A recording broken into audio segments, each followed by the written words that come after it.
Hi, everybody, and welcome to another episode of the United States of a Movie podcast. We're the podcast that makes every Monday a fun day as we get together and we talk movies, but we have a point here at the United States of a Movie. We are the podcast that is trying to find one movie to define each state in these United States. We've already done one trip around the states. We're currently on our second, and today we stop off in the state of Wisconsin, which, as it turns out, might be the most film-loving state of them all. We have honestly, inadvertently, and accidentally found a fantastic thematic road to go down with this week's movies. I honestly can't believe it, and I can't wait to get into them, because there is one movie I have been talking to literally everyone with ears about all week. We will get there. First of all, let's welcome the team back. As always, Ryan Sun, looking fantastic. Welcome back to the show, buddy.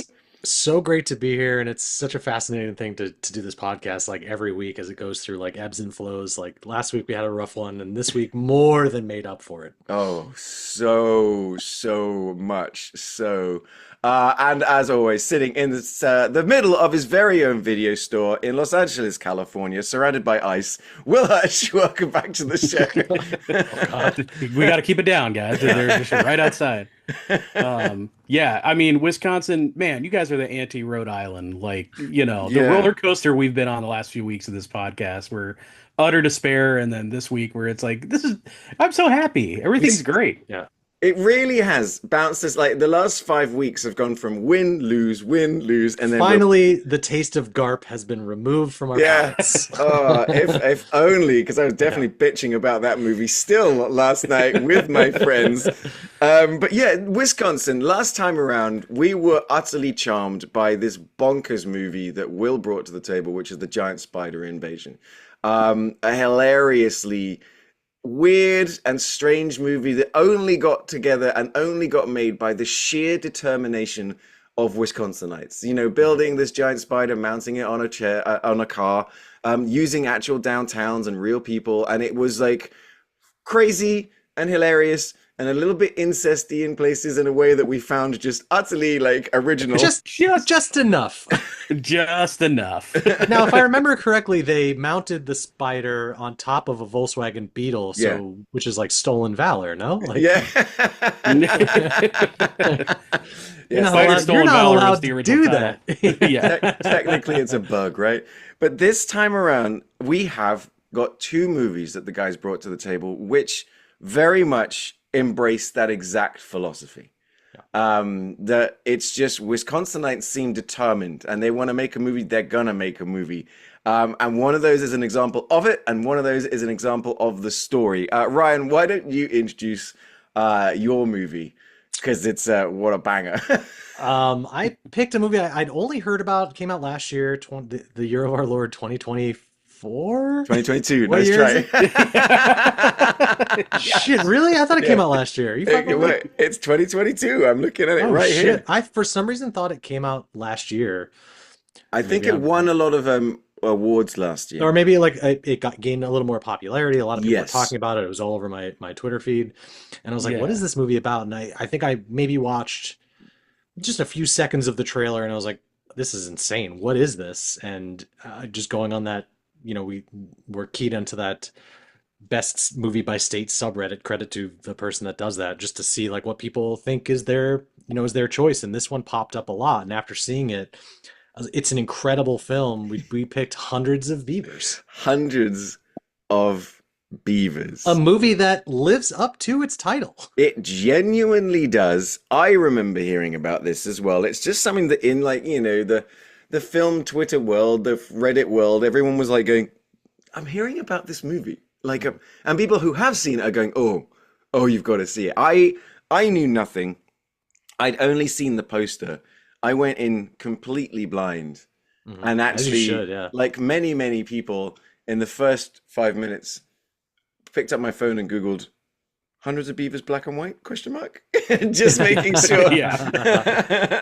Just making sure that I had the right copy that I was watching. But what then followed was I didn't touch my phone for an hour and 45 minutes. I didn't Yeah. look away from the screen for a moment because this thing wasn't a laugh a minute. It was a laugh every 10 seconds. Mhm. And it maintains that for an hour and 45 minutes in, guys, a black and white silent movie. Yeah. What did I say on the text thread? It's like Charlie Chaplin meets Bugs Bunny with a little sprinkle of Mr. Bean with video game logic. Yeah, Like yeah. it's just Throw in some Wallace and Gromit in there as yeah, well. yeah. And it is fucking amazing. It's a charming fucking movie, Yeah. dude. Like I was watching this too, like I was like, how is the plot of this movie going to be sustainable for Yes. the runtime? Because it's Mhm. not a short film. Like you'd think a movie like this is 80, 90 minutes, but it's a solid, what, 2 hours? It was 145, hour 45. Oh yeah, it felt Yeah. But you are so right, is that at the 30-minute mark, I was like, well, surely this magic trick is going to fail at some point. Like you Yeah. can't maintain this level of momentum for a whole movie. Like I was just genuinely concerned because it would have made a great short. It's got short film energy. Yeah. Massively so. Yeah. Just in Yeah. every single way, it's got short film energy. But boy, did they crush it. It shouldn't work, and yet I was so well. on the edge of my seat Yeah. just to see where it was going to go. I think Will and I we just recently seen The Naked Gun, and that movie, has a joke every 20 seconds, but so does this. But it's Yeah. told in such like a specific visual way because there's little to no dialogue in this. It's just general mumblings, but it's told so visually, and you're just along for the ride. And I just couldn't wait to see where it was going to go, and where you think it's going to go, you have no fucking idea. Like it's nuts. Yeah, just this must have been a movie that must have been so fun to make. Like, Yeah. Yes. like I imagine it was just a couple guys who somebody is like, hey, my uncle owns an animal costume factory. Let's make a movie. And my God, all the inventiveness, the horse killed me. The horse. The horse. Oh Was my great. God. Yeah, That was I, like, I I think I feel like read quickly, that. let me explain go to ahead. the people at home Yeah. quickly. So this is a black and white movie about a fur trapper in the 19th century. I think his name is Jean Kayak, or Jean. I don't remember. Like I said, no one says anything in the movie. Yeah. But then, yeah, his apple orchard gets destroyed by a tragic sort of like cider accident caused by beavers, which is explained to us through a animated musical number, which then we end up in winter, and it runs like a video game.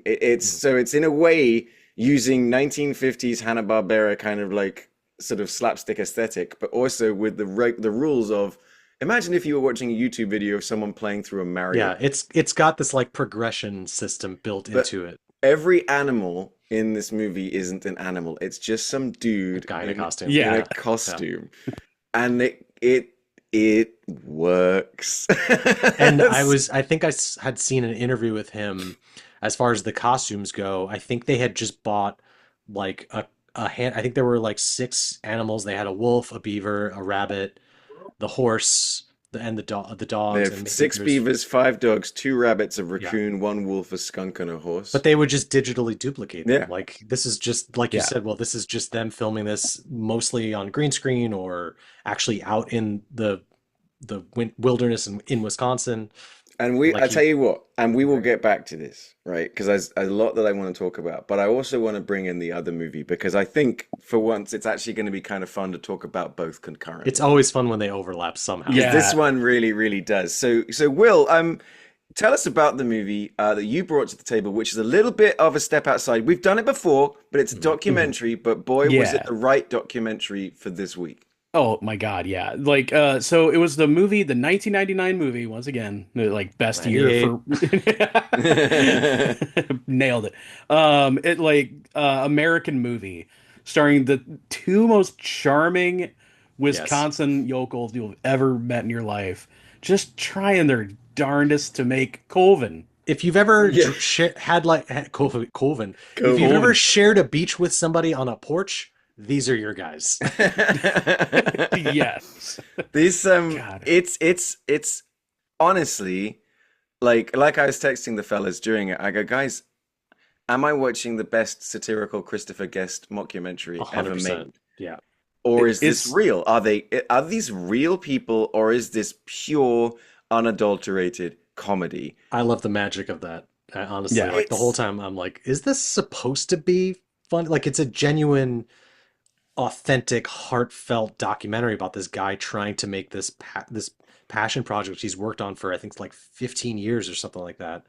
And it's just everything he goes through, all the hoops and everyone he works with and how he gets the money and but at the same time it's got this like Christopher Guest level mockumentary tone to it, which was like fucking taking me out. it was like everybody is such a character from Uncle Bill, their financier, Uh-huh. to Mike, R.I.P., Our who's our favorite. like, I got a funny anecdote to share about him that I learned a little later, but man, like, and Kenny, who is a real piece of shit. I think we can all Hmm. agree that Yeah, guy likes his steak sloppy that's right. and His you hair know, slicked back. Yep. his hair slicked back.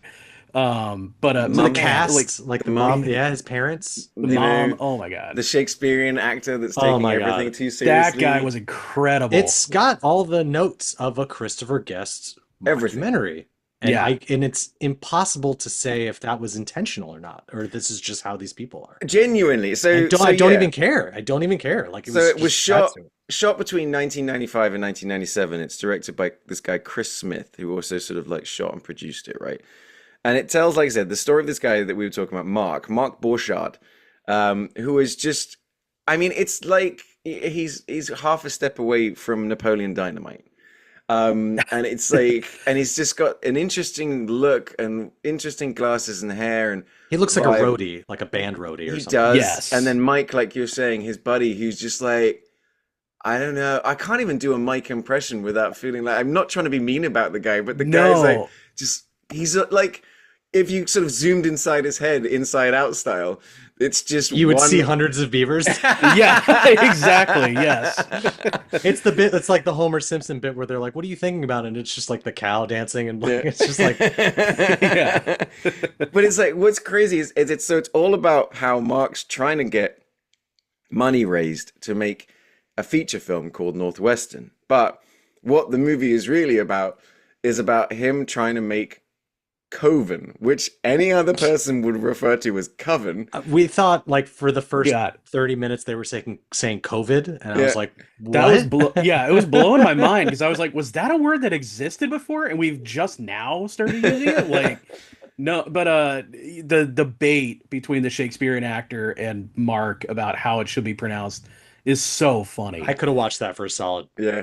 eight whole minutes. Well, you see, God, it's Coven. You know, well, no, it's not. No, it's Coven. that But sounds like oven. It don't make no sense. yeah, and so what I really like about it is the interesting juxtaposition between Mark's obvious passion and love for movies and film and his complete ineptitude in just about every other aspect of his life and Yeah. just and the people around him. But it's like, but it's weird because, like I said, I've talked about it before that as much as I can shout from the sidelines of, oh, this movie's shit or whatever, is that he still makes movies. Yeah, I've never made a movie. and they Um, look good. yes, they Like do. When you he's finally, incredible. Yeah, he's an incredible cinematographer when it comes to like that. Because really, up until this point, you've only seen how he's filming or them making a scarecrow or whatever, like setting up stuff for. Mhm. Well, I mean, because it like yeah, he's supposed to be making Northwestern, which is what he got financed for. And at some Right. point, he's like, nah, I'm just gonna make Coven. yeah. Coven. But he's like, if I can sell 3,000 Coven, then I got He wipes the thing. I was like, fuck, I shouldn't have erased that, but it says 3,000. Yeah. But it's like, and if It's he's got that, then he can make I, Northwestern. I'm more fascinated about the making of this documentary than I am about them actually making Yes. Coven. Because who had the idea is like, you know what? I'm gonna film this nutcase Yeah. attempting to make this movie. I'm gonna film him reading off all of his bills, and I'm gonna film him going to his parents' house for Thanksgiving, and like all of these things. I'm like, this must have been an immense amount of footage cobbled together to make this Yes. documentary that Yeah. it almost feels like it had to have been intentional. This is kind of what we're talking about. Of this Yeah. surely is the greatest scripted satirical fake mockumentary of all time. Because yeah, this guy Chris Smith, he's done a number of documentary projects for Yeah. Okay. Netflix actually. So he's done the Fire one, Wham. Okay, all right, I saw that one as well actually. I He think was he a produced producer on yeah, Tiger King. Tiger King. Yeah. Yeah. Oh, okay. So this guy, and so he completed his first film, American Job, while attending university in Wisconsin. So Uh, so there you go. So he met Mark while editing American oh, Job and began filming a documentary about Mark trying to make Coven. it's because I would never would have guessed that. I just assumed it was like Mark's buddy filming him. He's like, all right, hey, I'll tell you what, you hold the camera, just film me doing all this shit, making this. I had no idea the guy was already a documentary filmmaker. It seemed like it was just his buddy that he grew up with because everyone in this film is like this tight knit circle of friends that you would just assume. In a way, I think it's a little bit in the middle because it's not like he was a documentary filmmaker. He was at like the University of Wisconsin Milwaukee graduate film program, and then that's why when you get bits in the movie where Mark is in the university, Mhm. using their stuff for editing, I was always like, Mark, you never split. We never really got into whether Mark attended the university or is borrowing Yeah. that Unimportant. Yeah, room or Yeah. any of that kind of stuff. But like the whole thing between like so American movie being sort of tiny and it got bought by for $1 million by Sony at the Sundance Film Festival, the little Mm. movie that did, and then they're making Coven for I love that we still call it Coven, but it's the way they pronounce it. Yeah. And like they're making that on a shoestring budget of like $3,000-4,000 that they borrowed from Uncle Bill, but it's the same as Hundreds of Beavers. Hundreds of Beavers was made like self-funded for 150,000. Well, not quite self-funded, but 150 grand to make that. They shot it in sort of like 2019, 2020 in rural Wisconsin.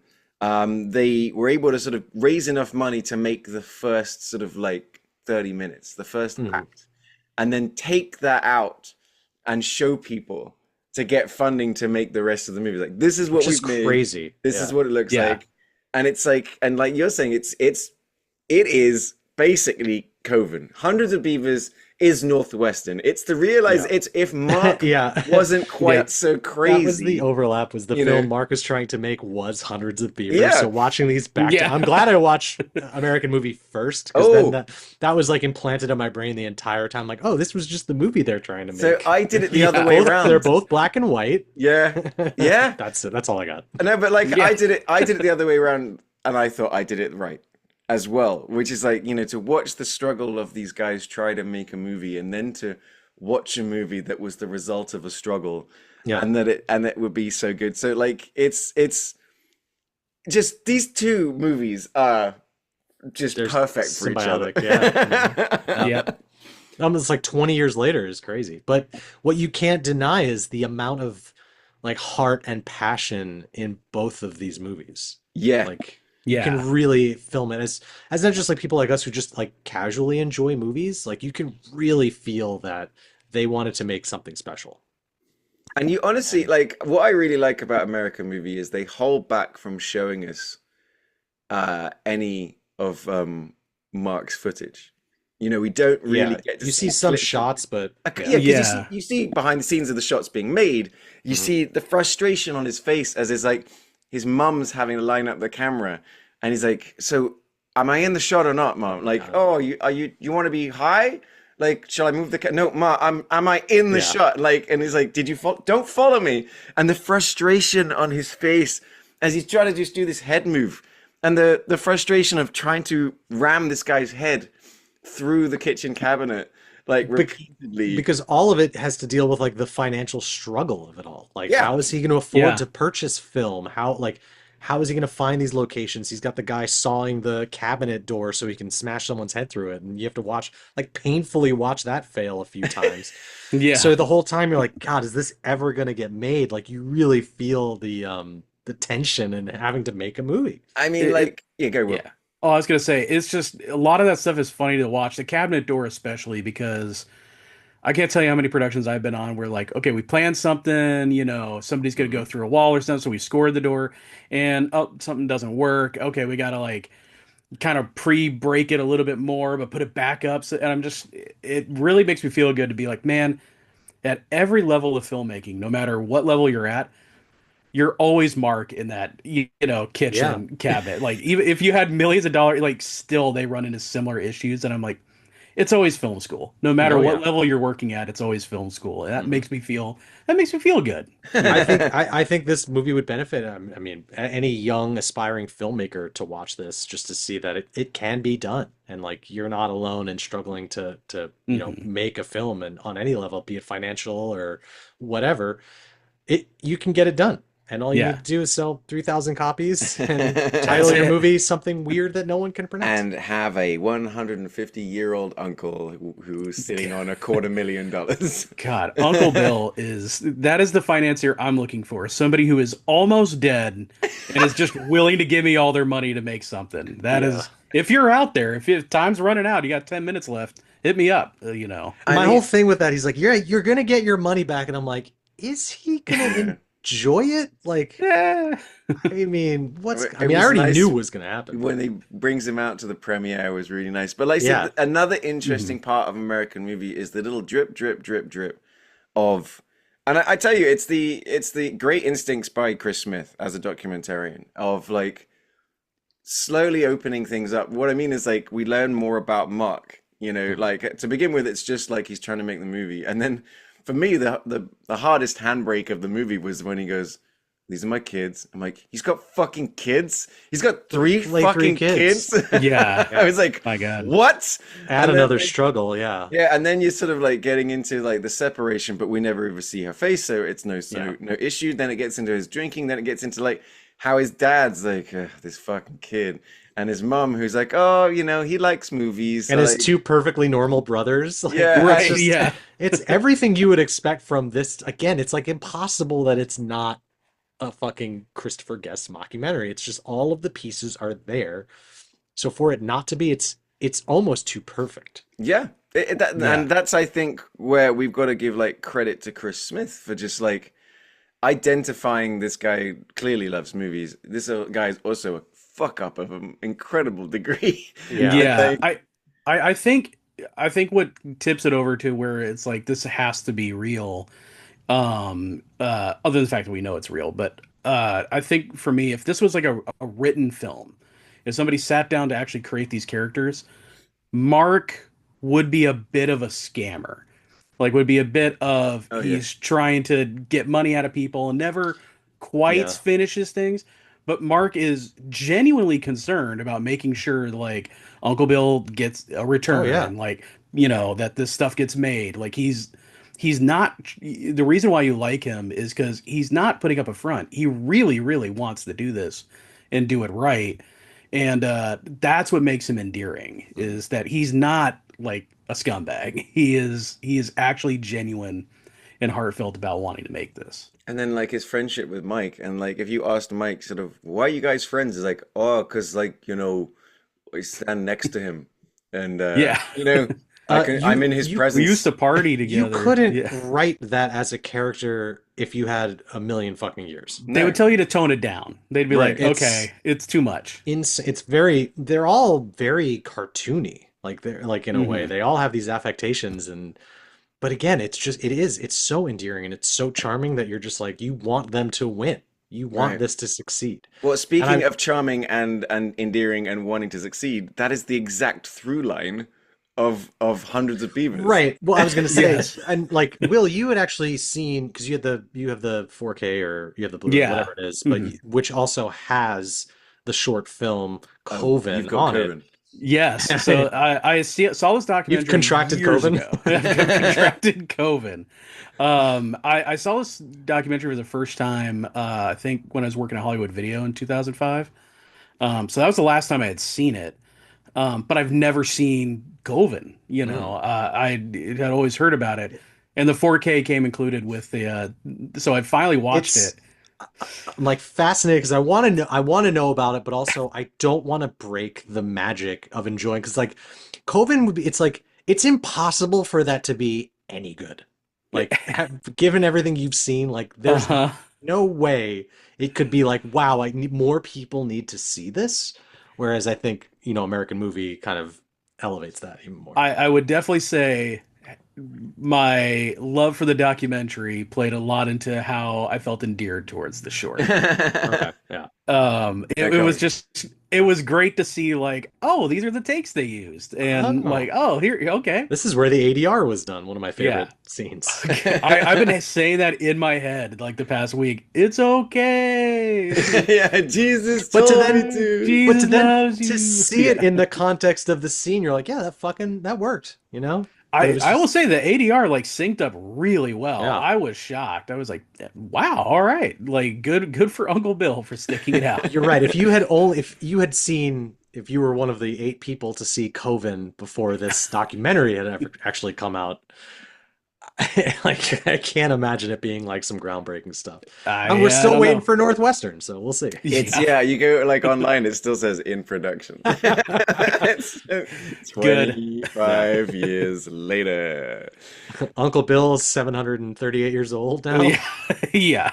I mean, that was like, like so it's like That was sweet. yeah, the spoiler, like, it's not a spoiler, but at the end of the movie, like just after the movie's done, his uncle Bill dies, but leaves him 50 grand to make Northwestern, which he never does. I'm like, that's what I was like, oh man, he probably just used it to pay off all of that child support that he owed. Which Yeah, I mean, honestly, okay.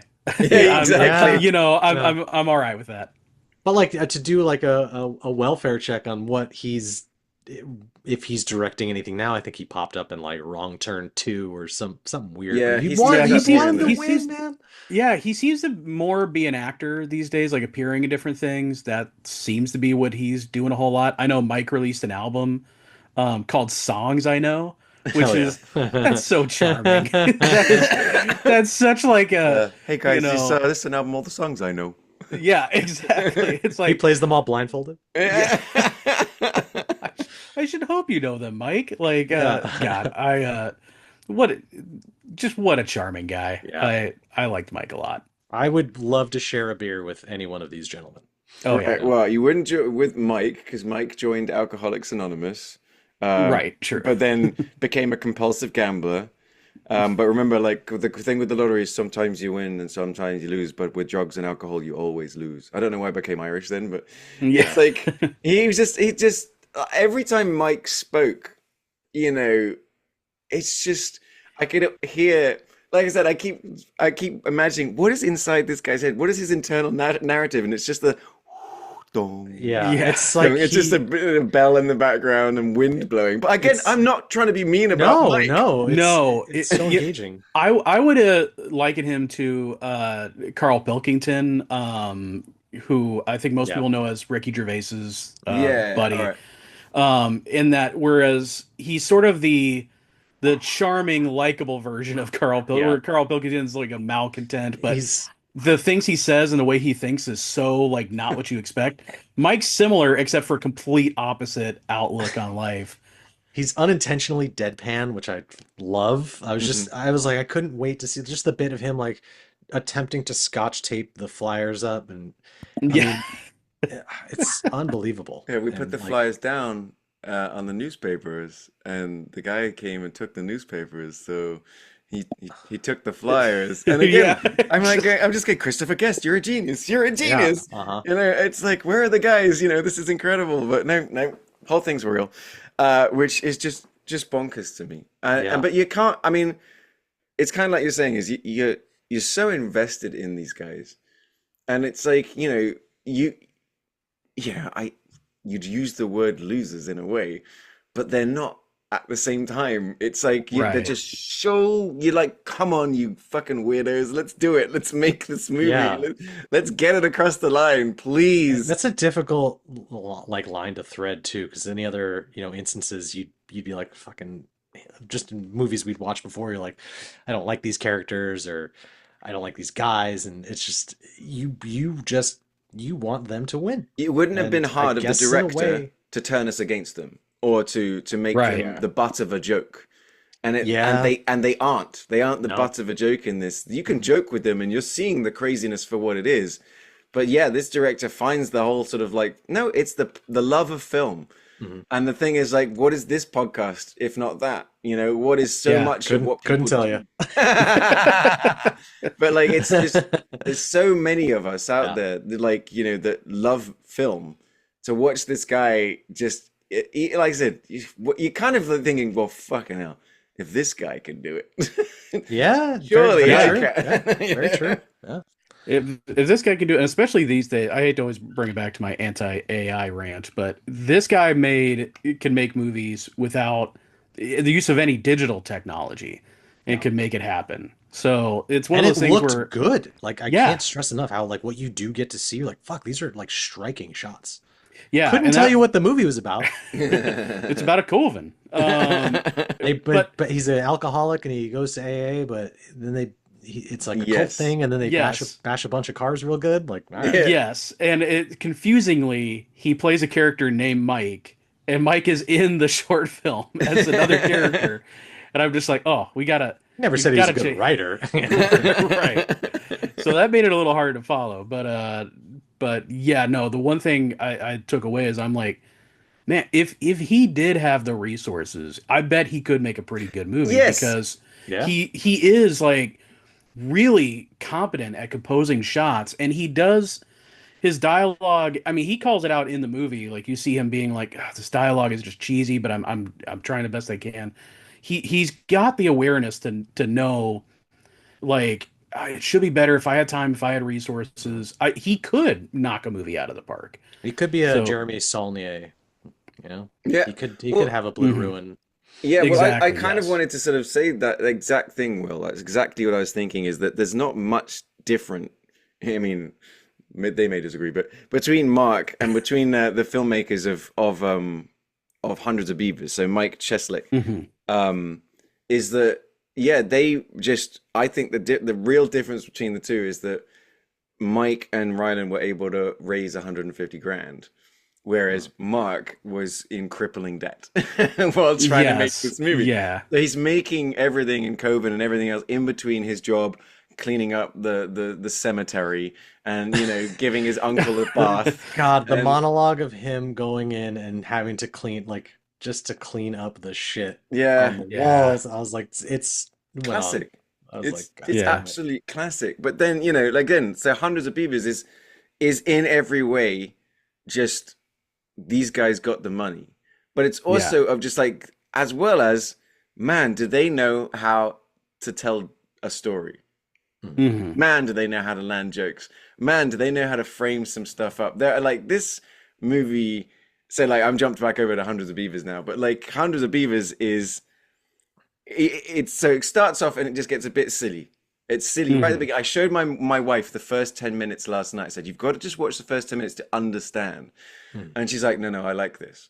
But it's just it Hmm. starts with him like an icicle, and then it's just Right. the classic sort of like cartoon of like his stomach's rumbling and he's trying to get food, and every time he looks at food it's that classic cartoon thing of it, he's looking at a rabbit and it turns into a slice of pizza. Right. Yeah. They manifest into these things, Yeah. and it just, again, I'm like, you like we were talking about, you go, all right, this will work for 5 minutes, but will it really work for 10? And then you're 10 minutes in, you're like, well, this is working for 10 minutes, but will it really work for 30? And then you're 30 Yeah. minutes in, you're going, where the fuck is this movie going? It's another Yeah. thing we talk about where there's like no wasted fat and every single thing has a complete payoff one way or another.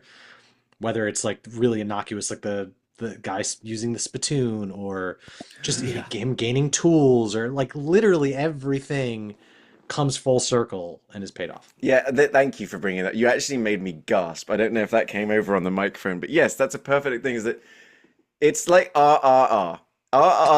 There is not a Yes. wasted suggestion moment or Yeah. shot. Like if they suggest something, there's a reason for it. This one, there is a running thing of this guy, the fur trapper, not the fur trapper, but the guy selling everything, the shopkeeper, if you will. Yeah. Because there's like five characters in the movie. That he's always trying to sort of spit into a spittoon and there's always a different joke as for why it doesn't happen. And then the way they stuck the landing on that, like Ryan and I had a very quick chat the other day about this, and we were just like, we're like, hey man, how's life? And we go, so we should talk Hundreds of Beavers. And, you're like, and we tried not to. And we're like, it's been 15 minutes. We got to stop Yeah, yeah. talking. Stop talking. Hang up the phone. But it's like we were just talking about that. I'm not going to tell you, ladies and gents, how they stuck the landing on that. But when they did, I was like, son of a. But even still, like the whole, I'm just now remembering, like the whole character developments. The film opens with the guy. He's a bit of a drunkard. Yeah, he runs the orchard, but he drinks way too much and essentially causes his orchard to crumble. I mean, sure, the beavers like nibble on the wood, but it falls down, and you get this hilarious bit of him rolling, and you get all of this in a musical number. Hmm. And then he wakes up sometime later, and it's just him trying to fumble his way, like he's got no clothes, he has nothing. It's again like a video game. You're starting with nothing, so he Yeah. finds his way to not the trap, it's like the furrier or whatever, Hmm. and he has to like that's when you see like the scoreboard. He's like, oh, I need this one thing to get a knife, I need these things to get a rope, I need this to get a shotgun, like to get all Hmm. of the tools. You can like it gives you this like line of progression, but again, nothing is wasted in. And then you meet like the really good fur trapper who's the best in the land, and he brings them along, and you're like, he's got the dogs, and it's so It's just, I mean, good. it's so hard to really It talk is, about yeah. Hundreds of Beavers because so much of it is in it's Abbott and Costello, Buster Keaton, Charlie Chaplin, Yeah. Mr. Bean, like you're saying. It's just so much Yeah. of it is visual, so much of it is timing and fantastic acting by this guy Ryland, like Ryland Two's, like his just expressions and reactions because he can't. It's just it's all, huh? It's Yeah. like Yeah. the bit where like he's trying to catch these rabbits right at the beginning, and so he's made two Snow sexy bunnies. rabbits, and Mhm. they've got Yeah. boobs. They've got boobs, and they're holding their bras, and then like the two rabbits coming, and then they look, and they're not interested, and they kind of because they turn a bit more, and it's two boy rabbits holding Yeah, hands, yeah, yeah, and yeah. his reaction is like, oh. He just Yeah. goes, oh. I was like, okay, I didn't think of that. It's just, but in every single way, it sets up a problem, and then it sets him up like there's an issue. Then he tries to do it, how it fucks up, how he then tries to improve it and You fix see it. him actually learning and All of the improving. progression. Yeah. And it's Getting like better and better at killing these animals. yeah, and it's like it's actual character development and its growth, and you're able to keep track, like Ryan's saying, with the scoreboard, if you will, of like the shop is all visual. And then when he goes to buy something, like the beaver little thing in the corner goes blah blah blah blah blah blah blah. Like There's a it's like, counter like Scott Pilgrim almost. Yes. Like, it's got these video game overlays. I guess the whole thing is he's now trying to court the daughter of the shopkeeper well, yeah. Yes. in So a way. what I like who is that so it's a great yeah, character. it's Yeah. got little acts to it that each one starts with a different sort of like quote from history, which is always quite fun. But yeah, is that until we finally get to Hundreds of Beavers, it's almost like the first hour of the movie was the Right. prologue, and Yeah. then it Yeah. gets us to the Him actual getting moment. bested by that, and like you learn that yeah, the beavers are kind of taking over. They're a nuisance. They're building some kind of fucking beaver Death Star. So You Right. get to him with, the with third- Beaver NASA and everything. It's Yeah. amazing. It's It's just so good. I whatever. can't stop fawning over this because nothing in this movie is like, or I should say, everything in this movie is something you've seen before, right? Whether it be like a Looney Tunes cartoon or Yeah. the story tropes, but it's the execution of Thank it you. is done so well yeah. that you're on board. It You're feels like taking a the warm, words- like a warm blanket. You I know? was just Yeah. about to say is like you're not seeing anything new in this movie, but the whole movie is new. They've Yeah. they've made new something that we grew up with. That not only we grew up with, our parents grew up with. Like they've gone all the way back to black Right. and white and the original, like like I said, Like my Hanna-Barbera. dad would like this movie. Everyone Like, would like. My Yeah. son would like this movie. That's the Yeah. thing is like my son, video gamer. Like I'm desperate to try and organize a family viewing of Hundreds of Beavers. Like I said, guys, I promise Yeah. you're gonna like this movie. It is so crazy. And like the thing is, like the guys were alluding to, is that when we get to the final act, because through the whole movie, we follow him on the map, right? And so every time he goes Yeah. past this sort of like beaver area where they're building the dam is getting bigger and bigger and bigger. And It's bigger ridiculous. and bigger Yeah. and bigger and bigger and bigger. And then when he finally has to break in, because they've got his hundreds of beaver pelts that he needs to get them back so he can marry the sexy girl.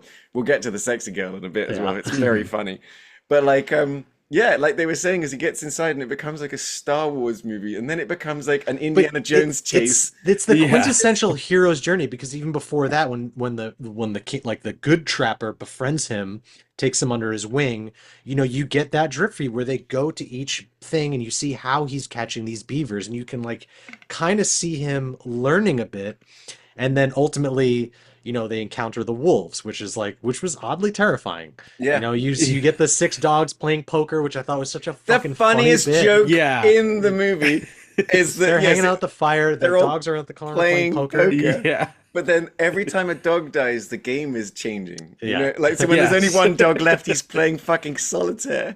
And I was just like, that's they are very funny guys. They do understand comedy. And it's also shot very, very well. Like, they utilize the space and the framing, and like it was just the chaos of when the fur trapper finally is overtaken by the wolves, and he's climbing up the tree, and he hands him his trapper map, and then he's just pulled down into the ether, and you're like, oh no.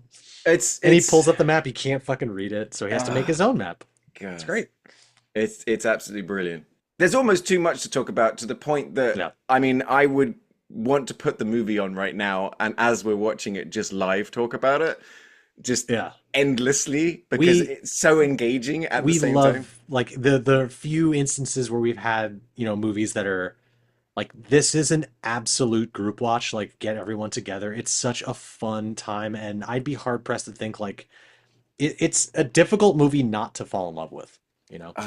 I just remembered one of my, I mean, like I said, there's so many good jokes, but for me, we're about an hour of the way in, and we're introduced to 2 characters, which is Beaver, Sherlock Holmes, and Dr. Watson. Yes. As the Beaver, Sherlock Holmes, and Dr. Watson, who are now sort of like following along in his story, but they're a few minutes behind, and they're seeing the results of these things that we just saw these happen. Horrific murders.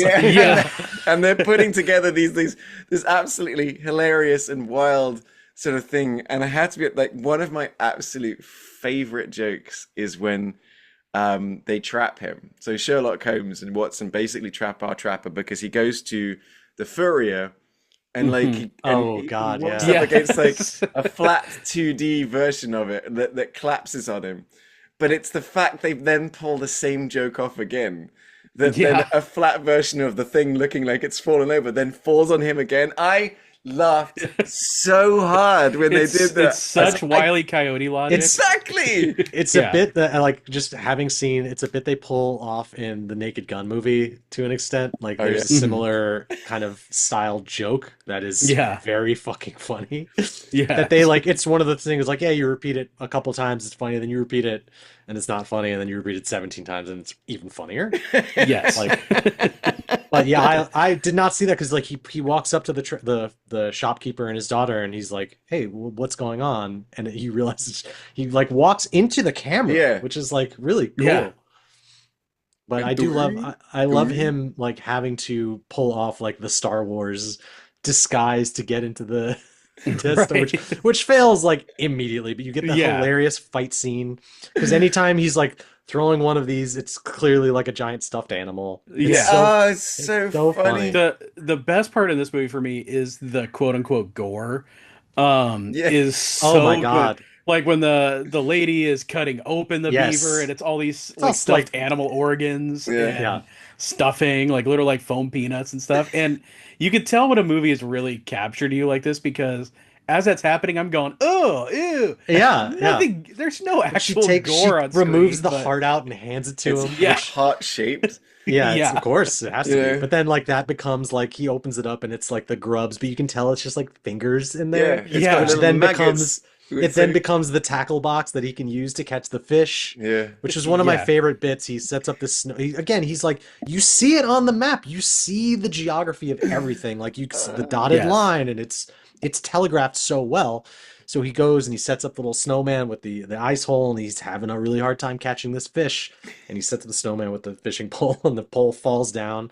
And he's like, ah, fuck, what do I do? And he builds like a buff snowman. Yeah. It was so fucking stupid, but it's And then so immediately funny. it just falls out the same way. Yeah. But like, and then for me, it's like, okay, then again, so that like exactly like we were saying, every situation goes down like this. Problem fixes it, problem's not fixed, has to get inventive, and then improves on the invention. And then it becomes like, so yeah, he comes up with like he sort of rigs up almost like some sort of lever thing that when it pulls the fish down, the other arm goes up to indicate. And then, oh, cool. And then it cuts to he's now built a bunch that all, and this is another one of my favorite jokes is like, one of the things goes like this and the hand goes up and it cuts to him walking over and he goes, hey.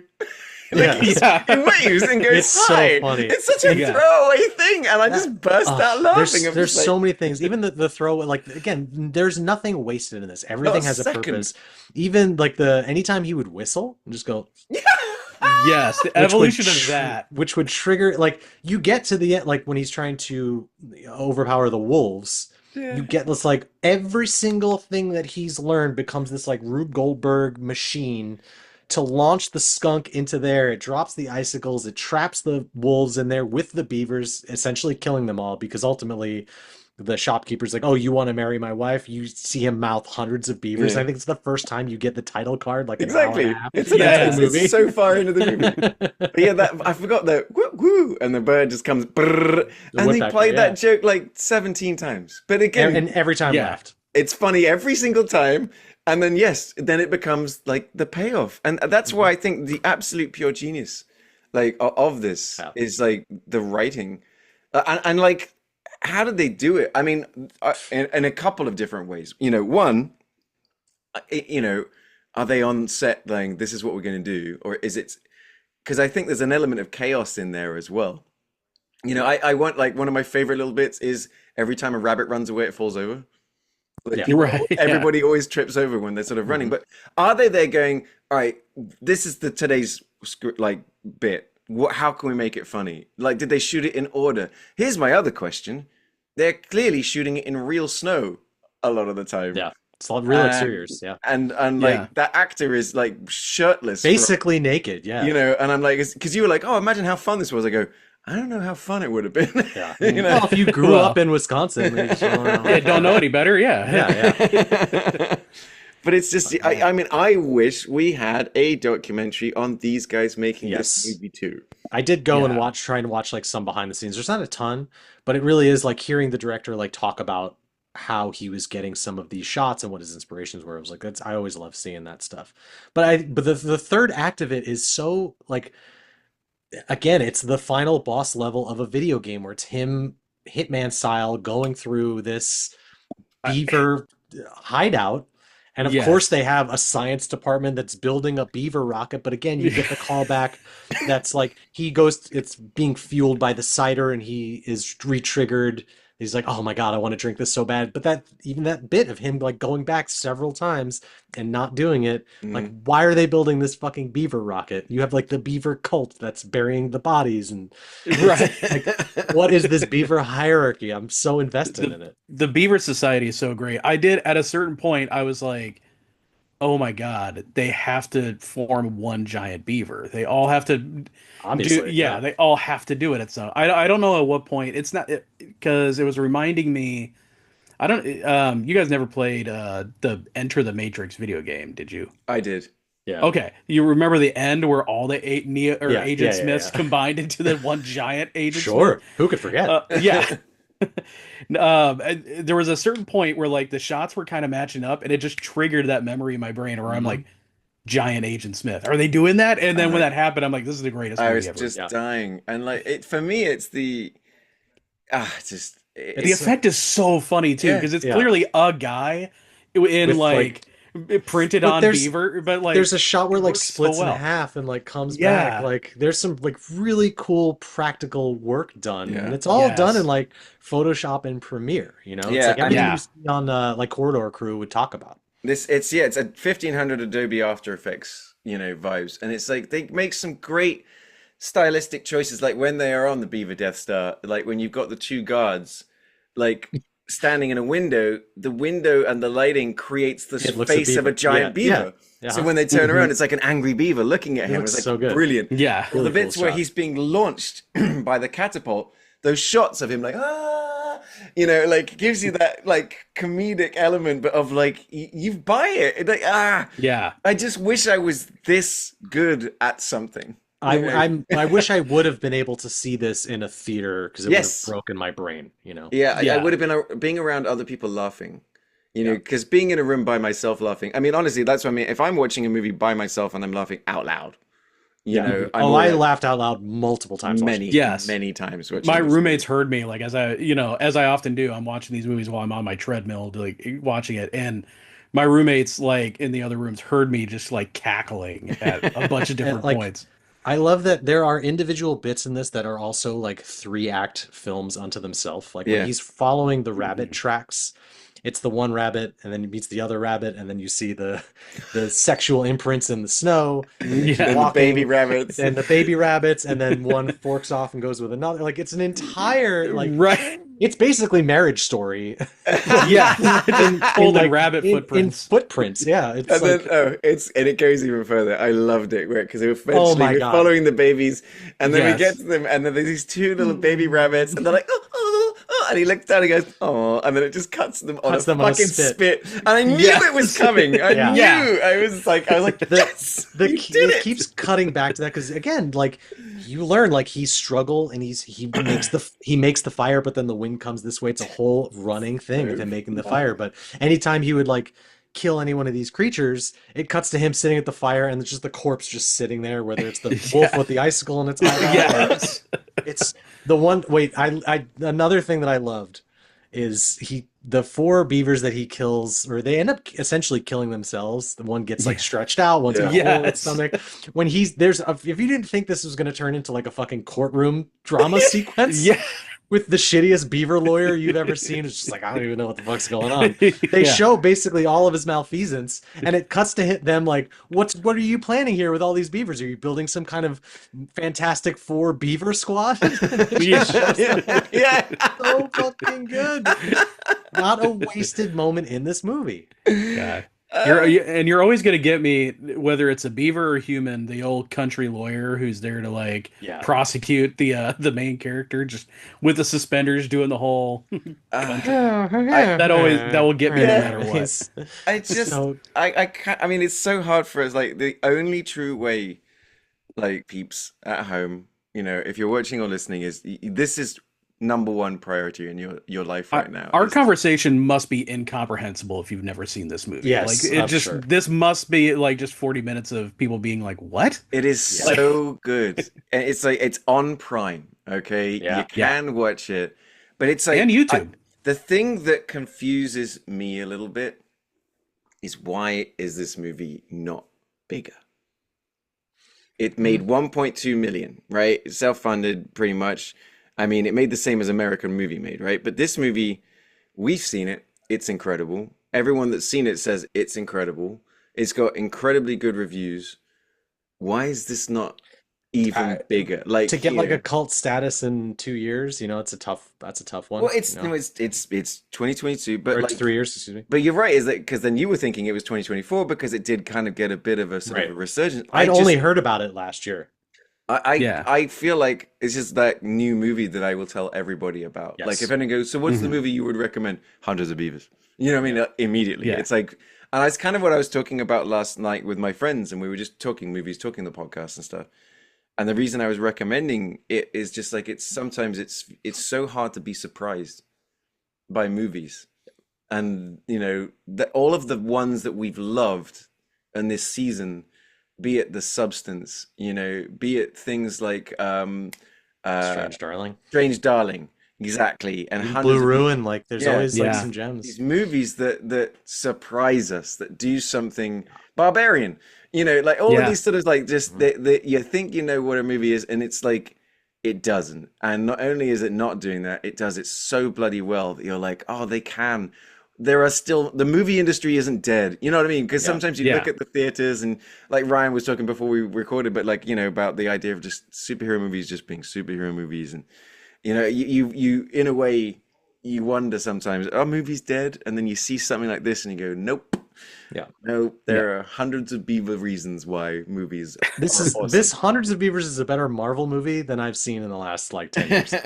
Yeah. It's, it's one of those things where studios can try to dictate where, how movies are made and what's the movies that people want to see all they want. Eventually, a bunch of yokels from Wisconsin are going to go and make the movie they want anyway, and there's nothing you can do to stop them. It'll be better than what you make. So that's the lesson to take away here is just like, hey, it doesn't even matter if like Hollywood is not, putting stuff out. People are going to go out into the snow and make the movie anyway. Yeah, right. They're gonna get that wind-up camera. They're gonna figure it out. They're just gonna make it. Two guys are gonna make a movie, and whether it's the American movie Coven version or if it's the Hundreds of Beaver version, thank God. I mean, this is like the giant spider invasion. Yeah, still, like I think yes. we'll have that too. This is where I was wanting to go. Is that it's a hard one. I mean, it is no joke. No joke. In 2 seasons, over 100 and something episodes, this is the hardest choice ever, because every single one of these movies is the same, with the same level of Wisconsin and the same level of love for movies and the same charm and the same couldn't have been made anywhere else in America and had to, it is straight up fucking possible. If only Mike was in all 3. Yeah. Oh my God. That would be. That spider looks pretty big. How many beavers? Hundreds. That's like more than 12, eh? I do like the idea of when you ask like what's going on in Mike's head. It's just hundreds of beavers. The movie on loop. That's what I've been experiencing the past week. Is just this movie has infected my brain, and I'm just like you, telling everyone about it. It's impossible not to, and I think it's reawakened. Just like I said, we were talking about our up down in the last 5 sort of weeks has been, whiplash inducing. Yeah. From fuck I hate movies to movies are great. I just can't believe that. Like, that's what I like about this podcast, like constantly being surprised, like I said. But Wisconsin, I was just on my way up, the stairs just to meet, to start doing this podcast, going, man, Wisconsin, are you the secret Hollywood of America? Or you just got the juice? Yeah. What is with you guys? You guys rock, because I had such a good time this week. And I mean, just Wisconsin, the new Atlanta. Yeah. It's just magical. Yeah. That's what it was. Yeah. It's like just, and the giant spider invasion counts in that as well. Like, it was fucking awful, but it wasn't. It was just, you're watching that movie and how they're doing it and the inventiveness and the eggs, and like I said, the weird subplot with the uncle and his niece, and just like, all of this stuff going on. And what do you mean weird? Oh, like you've never put on a body shaper and hit on a niece in an inappropriate way. After a 6-pack of Coors, hell yeah. Hell yeah, brother. So I mean, that's another thematic thing in all of the movies is alcoholism in Wisconsin as well. Well, It's like it gets cold up there, and you need. I will say that cider in the beginning of Hundreds of Beavers looked really tasty. It did, yeah. It makes me thirsty. Oh, here you go. We didn't talk about, but the random, the extra little sort of subplot of the furrier, the merchant. So the merchant and his daughter. His daughter's so is the sexy daughter that she just those little skits of getting too sexy just around the corner, and she shows her ankle quite literally. That was just and the guy's coming around the corner, and it's like, oh no, and he comes around the corner, and they're playing patty cake. The next time she starts fucking pole dancing, it was great. Yeah, it was so funny.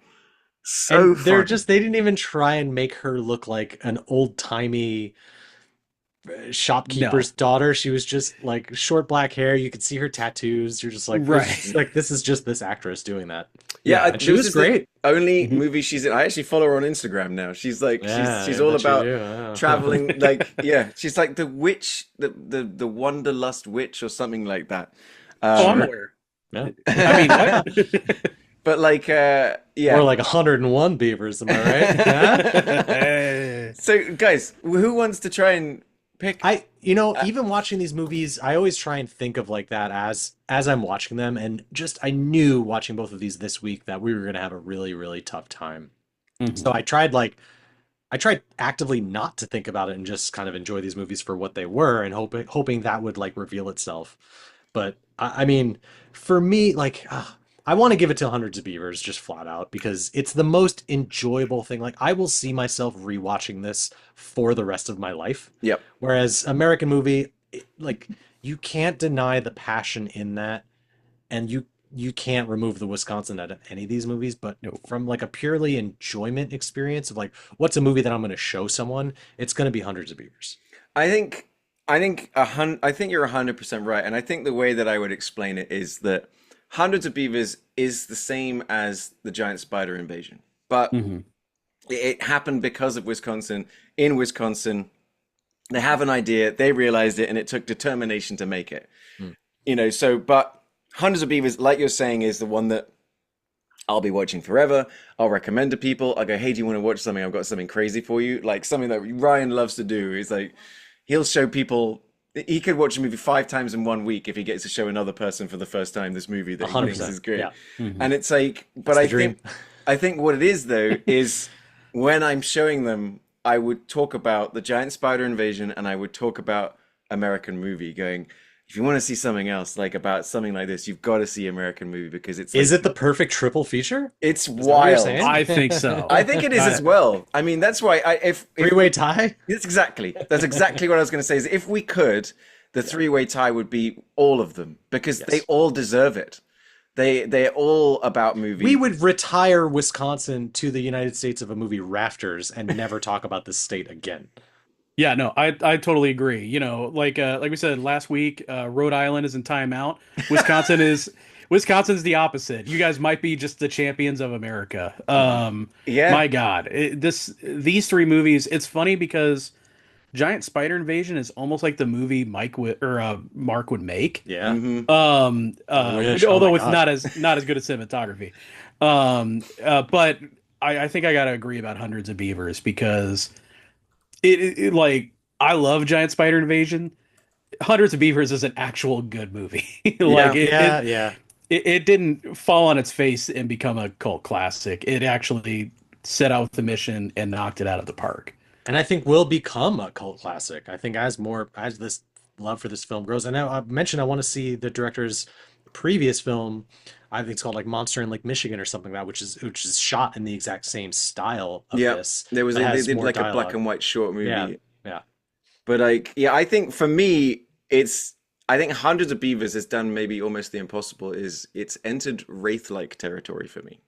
That I think Hundreds of Beavers is going to be when it comes to us doing our all-star episode. Yeah, an all-star. That like Hundreds of Beavers is the one that everyone should be afraid of. Yeah, because it's just so much.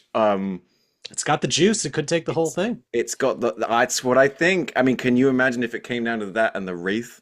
Or Airborne, or Ghost in the Machine. I mean, man, this is gonna be a tough bracket. We've had some bangers, absolute bangers. But yeah, okay, we're all in agreement that the champion here in Wisconsin, not just on the show, but in our hearts as well, is Hundreds of Beavers. It's brilliant. It's on Prime.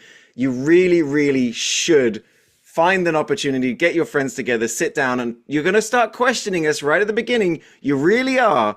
But I'll tell you this much, stick with it because it's going to pay off so hard. It's definitely the most fun. I know I say this all the time. It's the most fun I had watching a movie in like a really, really long time. Like I just had a smile on my face the entire time. For real. For real. Like so far. Laughing so hard. Yeah. So, okay, but that does also then mention that, like, because Wisconsin has done very, very well in the 2 sort of visits that we've had to them. What other movies were on our list? Because the thing of what's interesting about Wisconsin is it doesn't have a very deep, like, bench. But the bench, the movies that we brought to the table have been absolute bangers. So were there other movies that we were circling? The one I remember us talking about picking was Basketball, because South Park Right. had just launched their new season, which no one's talking about. Yeah. Yeah, hasn't made the news at all. Yeah. The White House has never once posted about it. It's crazy. Yeah. Well, why would they? That would be silly and petty and But small. I do love that movie, but I haven't seen it in a long time, and I worry that it might not hold up under like closer scrutiny, but maybe it would. Yeah. I think it would. You know, I was very tempted by it, and I was definitely kind of leaning that way. Yeah. Until you threw hundreds of beavers out there, and I was like, I had that movie picked like earlier in this year when I'd learned that it was in Wisconsin. I'm like, oh, we got to watch this. Like I added that to the list early. That and Airborne. That was the only two. I'm like, my only contributions to this podcast. Like another movie I'm seeing is like Mr. 3000. You remember that Bernie Mac? Oh yeah, movie? the baseball movie. The Milwaukee Brewers and things like that. There's another thing called the Godfather of Green Bay. They made a fourth Godfather movie. So I'm almost like you know off looking at this, Ryan. Your suggestion about maybe retiring Wisconsin for just being the greatest of all time could apply. Yeah. There's not an incredible amount when we come back around, but we'll keep an eye on it because you never know. Like you never know. Wisconsin seems to be quite sneaky with their really, really good movies. So the giant spiders could always come back for a sequel. You never know. There you Giant go. Spider versus the hundreds of beavers. Like, oh no, buy those movies. Wow. Directed by Mark Bouchard with Mecha Godzilla, and then Will just lose his mind. Well, next week though, we've got things are going to get a little bit interesting actually, because for the next few weeks we've actually got guests coming on the show. We've got a couple of shockingly, we've got some fantastic guests coming on the show actually. But next time around, we are going to the state of Tennessee. Is this correct? Yes. Yes. Where our champion was walking tall. Oh, R.I.P. Puss Boy. It's yeah, but Will, tell us about this because we're actually bringing a guest on. You know a little bit about this. Yes, so she's an incredibly funny writer. You can find her work on 1-900 Hot Dog, which is my favorite website. It's the only comedy site left on the internet. They're completely independent. They're fantastic. But she's a writer there. She's also written for the Trailer Park Boys comic book. Lydia Bug, just an incredibly funny personality. And I'm grateful that she said yes. I just literally reached out to her and was like, "Would you want to come on?" And she said, "Yeah." So it will be exciting because that's a really funny group of people, and she's an amazing writer. So it's the beauty about no one actually listening to this podcast is that no one's going to hear it and say no. Yeah, sure. People do listen to the podcast because every now and again when they reach out, they're like, Ollie, you need to put the episode up. Oh, thank you. I forgot. Yeah. But I'll tell you this much though. We've got guys. I think I fucking hate movies again. My commitment to the bit might tank this whole show. Yeah. So tell us about that, Will. Which movie am I going to have to watch this week? So, despite everything that happened last time, I picked another Ernest movie because I'm like, it might be too funny to watch us suffer through another one of these craptastic films. We're doing Ernest Goes to Camp. Okay, but the thing is, the actual ratings for this movie are pretty good. This is supposed to be one of the better ones. Okay, all right. Okay, we're doing Ernest Goes to Camp, you son of a bitch, which I'm on our non-sponsor sponsor just now on Just Watch. It's free behind a dumpster. So. It's free with ads on the Roku channel. There you go. So you might be able to find it. But the other one is a movie I have only heard of. 1984's. Yeah, you got it. That's right. Wow. You nailed it. All right. Damn it. A wild guess. Tell us about this awful sounding movie. I guess you can consider it a musical comedy ? The Dolly Parton, Sylvester Stallone classic Rhinestone. You heard that correctly, guys. Dolly Parton and Sylvester Stallone. I just know the prequel to Stop or My Mom Will Shoot. It's actually the prequel to Stop or I'll Shoot You, Sly. Like, please stop making these movies. But like, I've seen a clip of him in all country gear singing country music, and I was honestly. Is that a hate crime? Yes, I think it was. And apparently now we have to watch all an hour and 51 minutes of this movie, which is available absolutely nowhere. We're going to have to try and find this one. This is going to be a tricky one. We have to go to Dollyland. We gotta go to Dollywood. Yeah. Yeah, it is not available for free. It is not available on streaming. It doesn't even say it's available And yet, to pay somehow, Will has the novelization. I've got all 3 volumes. Yeah, soundtrack on Laserdisc. Yeah. So, to everybody at home, good luck. Next time around, we will be doing Rhinestone and Ernest Goes to Camp. We'll be having Lydia on as a guest as we head to the state of Tennessee. Of course, Wisconsin, we love you. Hundreds of Beavers is still available on Prime. If you haven't seen it, go and give it a go. What a great week, guys. I thoroughly enjoyed it. It was brilliant. I got so nervous about next week now, but thank God we've got it carrying on. We'll be able to just pile on Will, hopefully. Outside of all that, you can find me as Ollie Pettigrew on Facebook, or you can find me as That Englishman in Texas, where very often I'll be talking all things Texas. You can find Will as Entitled Willennial on TikTok, on Instagram, where he's talking a lot about the movies that he's got on the shelf, the game show that isn't a game show, but you learn a lot about movies. And then you can find Ryan as Rhino Digital, RYNO Digital, for some of his great movie designs, movie posters, t-shirts, things like that. Also, thank you very much for my Schlong Time No See Hot Dog Glory Hole t-shirt that Ryan put together for me. I'm so glad you added t-shirt onto the end of that sentence. That was a journey. Sometimes you have an idea and Ryan can make it happen. Ollie called me in the middle of the night, and I was already asleep because it was 9:30 and I'm an old man. But I called him back the following day, and he's like, "Oh, I remember what I had to call you about." And he goes on to tell me about this idea that he had for, let's shout him out, the Waco Food Festival. Yes, the Waco Restaurant Week. Right? Same one. Well, let's take that again. Let's shout out to Waco Restaurant Week in 1987.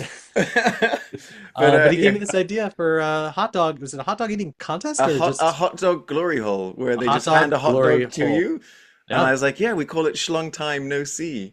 And he made the best t-shirt that I'm... My first thought was you meant like the letter C, but then I was like, so is it so it's schlong, but without the spelling? Schlong without the C, you dickhead. So I designed I quickly threw together a t-shirt for him, and I sent text to him, was like, I am so angry that I did this. And I'm honestly, everybody loves it. That t-shirt is gonna sell. It is shocking. I'll send it to you. All right, guys. Look, to everybody else at home, look, if you haven't already, subscribe. If you have a movie fan in your life, tell them about it. Get involved. If you have silly t-shirt ideas, call me. Please do, because Ryan will make them happen. You can also find us on our Facebook page, The United States of a Movie. Jump in the comments. Let us know what you think we should do for your state. But otherwise, thank you, as always, for joining us for this episode of the United States of a Movie podcast. From me, from Ryan, from Will. We will see you next time.